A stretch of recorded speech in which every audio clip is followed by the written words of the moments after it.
Happy Wednesday, my friend. It's Pat Sloan here with my daily video, and it's Block Wednesday. But before we do that, we first have to all yell happy birthday to my youngest brother. Yes, it's his birthday today. I always say it was very exciting when he was born because at the time when we lived in Germany, my parents didn't expect to be there very long, so one of the things they decided not to do was to get a television. But when Tom was born, they went and got a little television for my other brother and I to watch. It was like we got a little brother and a television. Who gets a television with a little brother? Hey, you know, it was a pretty great deal. He's a pretty great guy. So everybody wave happy birthday to my brother Tom. All right.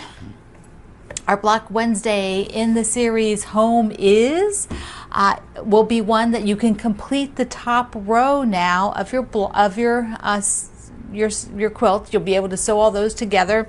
And here it is. The topic is the attic of your home. Ta-da!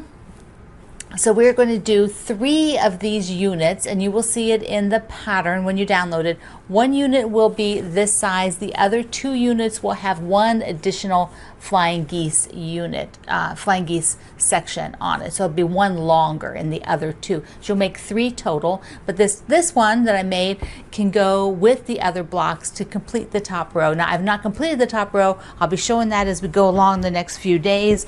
I don't know, maybe tonight I'll cut them out. But it will go up here, and then there are strips that go here and here and here and here, and a little one up there. And so we will be able to sew that whole top row together, which is pretty exciting. So I decided when I did this one, I decided when I did this one to keep the, to keep the backgrounds with just two different fabrics, but not this little speckle. I decided to make them have more depth to them, more interest to them. Now, when I do the other 2, which are further down on the quilt, I might use this little speckle in the background. I'm thinking I probably will for this unit. And then I did 1, 2, 3 different fabrics that I just repeated, and one was repeated twice, and then one is just repeated once. So you can see a close-up of the block over at my website. And I have a tip for you on the flying geese unit. So let's take a look down here. I've made 2 different units here. So I've like 2 tips. So the first one is when you're sewing these, those look pretty good, right? I mean, I just did the sew and flip. You know, you just sew on the diagonal line and you flip it over. Let's come in closer. One of the things that happens when you're doing this is accuracy. Because when you go to flip this over, it may or may not be accurate. And that's why I always recommend that you actually flip it to the back side and check. So you can see here, I have actually pulled the front square too far. So whenever I was doing this, this line, it's not totally accurate. And so when I pull it over, it has gone past this shape. This is the final shape, that right here. So you'll be cutting off this extra, the 2 extra parts, and then leaving just the front part. But when you do that, so you can see it from the front. Here's the front. You'll be cutting off this section so you have less bulk. But if this is too big, it's going past where it should be, that means the size of the block has now grown 1/8 of an inch. And that may not seem a lot, but over time, if they all grow 1/8 of an inch, that adds up to like 1/2 an inch or 1 inch of bad sizing. Same with this one. This one has the opposite problem. When I sewed it, it did not come all the way to the edge, so it's going to be short. If I were to just cut off the background, so like I'll just fold the background, if I were to cut it off, then this will be short because it is not reaching all the way to the edge here. It's 1/8 of an inch too short. So when you look at them, you want to be sure they're accurate.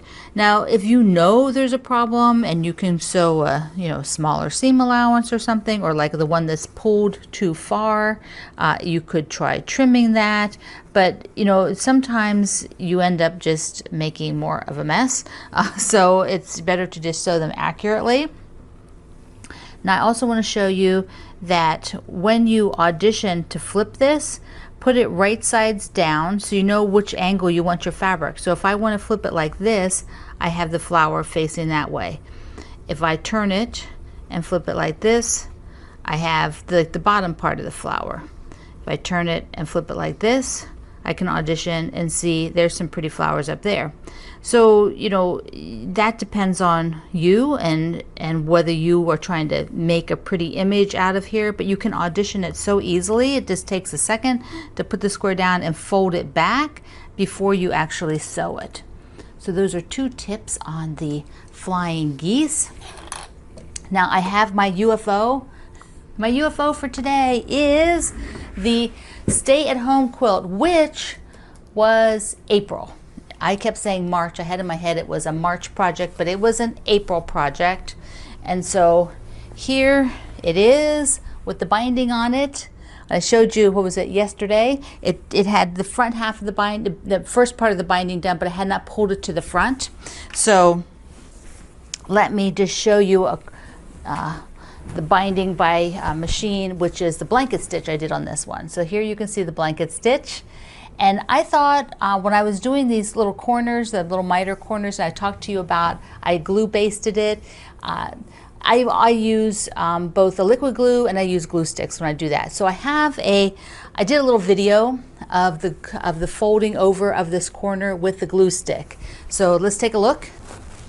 So here are the different types of glue that I would use on my quilts.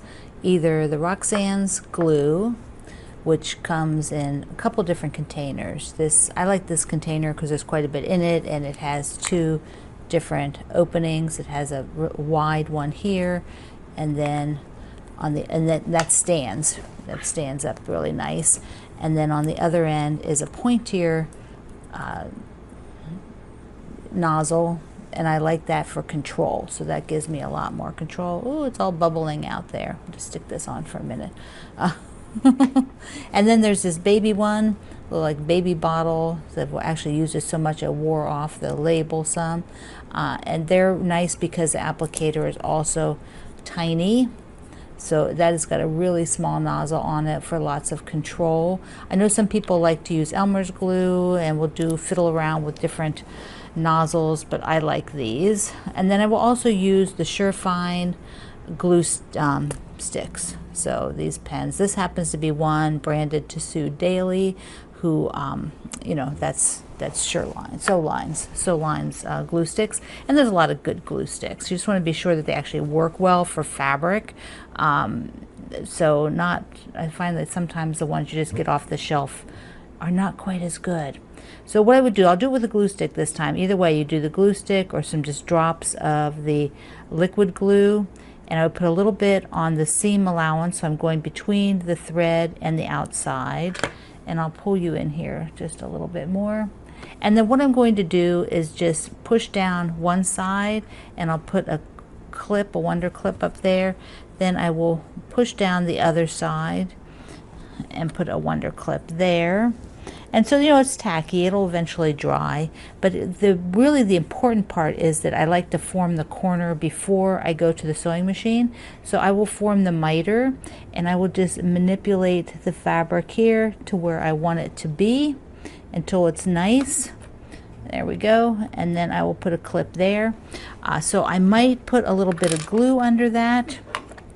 My glue stick's rolling away.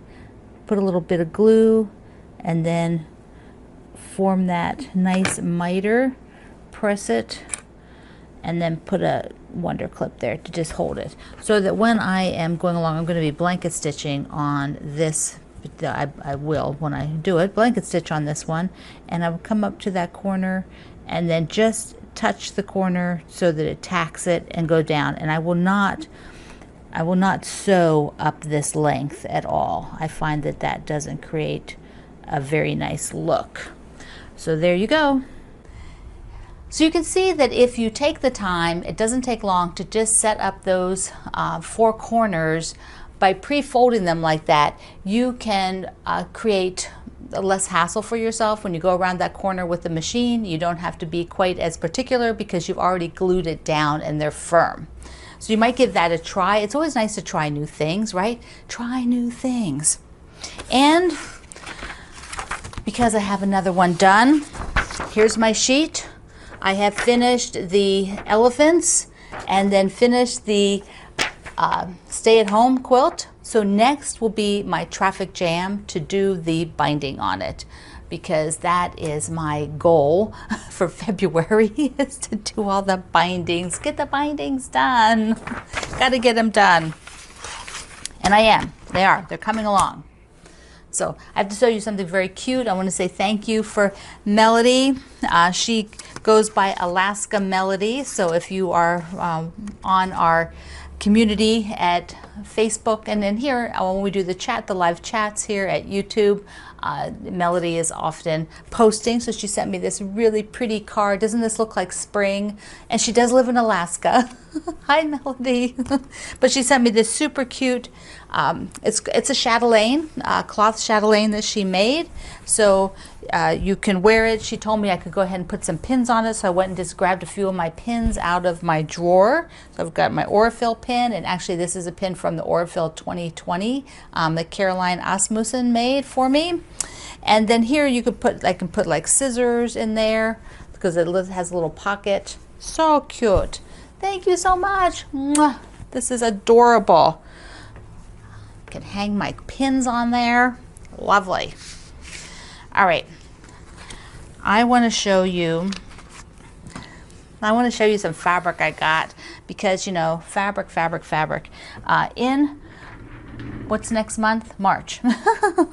Oh, this is bad, isn't it? Bad. Okay, so in March, I want to do another block a day, and I'm sort of looking around at the fabrics I have. I'm not sure if this bundle will be it, but we'll look at a few other bundles as we go along here at the end of February so that I can decide. Plus, we have to decide what block. And a block a day, I'd like to do simple. So I'm thinking either a friendship star or a churn dash like I showed you yesterday for the old school, the little 6-inch churn dashes. But I got this color bundle, and it's from Art Gallery Fabric. And it's really nice to get these bundles because they're, you know, they go together. Sometimes they're from a fabric line, sometimes they're just a manufacturer, and sometimes they mix up manufacturers. In fact, Quarter Shop does custom ones. This is all from one designer, Jessica Swift, and I just thought I'd show you because there are some really pretty, gorgeous prints in here and yummy colors. That's what really attracted me to this. I thought, oh, the colors are just spring, right? Look at this pink and the teal. So that's what I loved. See, they got this great pink, and look at the coral with pineapples. Yes. And then I just love this sort of minty green, turquoisey, minty green with whales, of course. But they all go together. Then she has a medium scale print with the line. I call this sort of the larger scale print because some of the flowers are a bit big. And then there's, this has got sort of wild kitties all through the flowers. And then there's a great green print, and swans. I love the swans. Look at them. A yellow, because there's great pops of yellow in here. Excuse me. And in there, a little black and white. You got to have black and white. That just adds to everything. And then this is another scale print with more animals. Bunnies. There's bunnies, and I think this might be, oh, they're horses or unicorns. Let me put them that way so you can see them. They're pink. Yes. So I have to show you, speaking of horses. So Greg says to me, why do you have horses in your pin container? You know, my little pin thing. He says, why do you have horses in there? And I'm thinking, horses? They're unicorns. unicorns. The man doesn't know a unicorn from a horse. So, oh, I was like, what horses? Okay. So I don't know, I like this bundle a lot. So I thought if, this would be really nice for March because it'd be cheerful and uplifting. Then I could take, here, take a look once more. Then I could take these colors and find some other fabrics to go with it. Maybe pop it off a crisp white so that it just, sparkles. And do maybe just like 9-inch friendship stars would be pretty nice, or churn dashes. Or I even thought, oh, I know, that's the other idea I had, was one that was no half square triangles. So I know some of you vote for that one, right? And it's kind of cute. It's very simple, that idea, but it would be really fun and be easy to do every month. Every day of the month in March. So you're talking about 30 days has September, April, June, and November. So there's like 31 days in March. Is that right? Run through the nursery rhyme. Okay. That's it, my friend. We have our block for today. Whoops, up on the wall. There we go. It's the attic. Oh, I forgot. Totally forgot to talk about the attic. I got all excited talking about the block and everything. So the attic, tell me about the attic in your house. In most of the houses I lived in, there was not really a usable attic, but there's one significant attic in my family, and that was my Nana and Pop-Up's attic. It had this wonderful regular staircase up to it. It was actually turned into a bedroom. My mom stayed in the bedroom when she was a teenager. It was a bit hot up there. This is in Pennsylvania with no central air or anything, so the attic got pretty darn hot in the summer, but Mom says she loved it as a young teenager. And then we as kids would go up to the attic and find treasures. There was always a treasure. These grandparents didn't keep a lot of stuff, but there was always something up there, like going through my Pop-Pop's old box of keys. It was always something fun to find up in the attic. So tell me about your attic, and you now have enough to set the top row of our Home Is quilt. So I love you. Mwah. See you online.